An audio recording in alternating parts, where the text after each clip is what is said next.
Blah.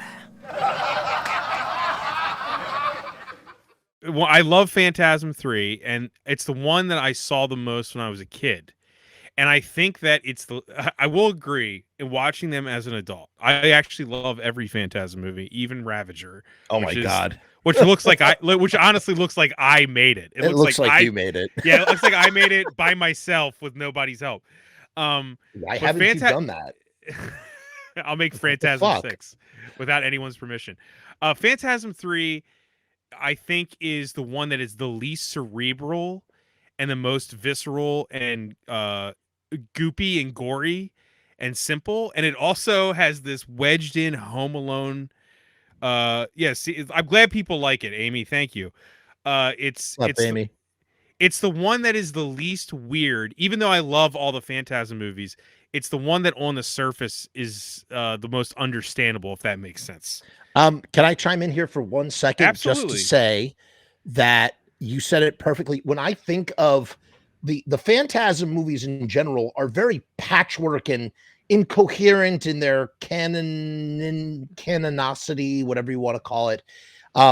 When I think of like what the status quo of Phantasm is, I think of Phantasm 3. If that makes any sense. That's interesting to me. I think most people would say Phantasm 2. That's what I would understand. Yeah, but the dude is not in the movie. What's his face is not. I know, but I feel like that's the one I see at horror conventions. They asked if Ravager was a sci-fi movie.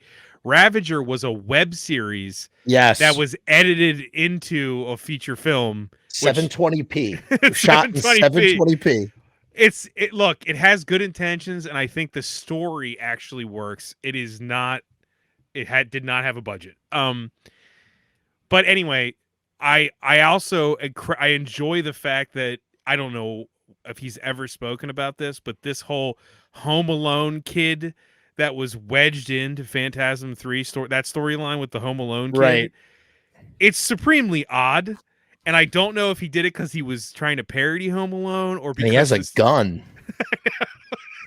It's like it's like a weird Home Alone parody that I'm like, is it hateful or are they just trying to capitalize on Home Alone? He doesn't use traps. He just uses a gun to solve his problem. Right. But I think out of all of them, it's the one you could actually jump into easiest, even over the first one. I love Phantasm 2. Amy says that Phantasm 2 does not get the attention that it deserves. I agree.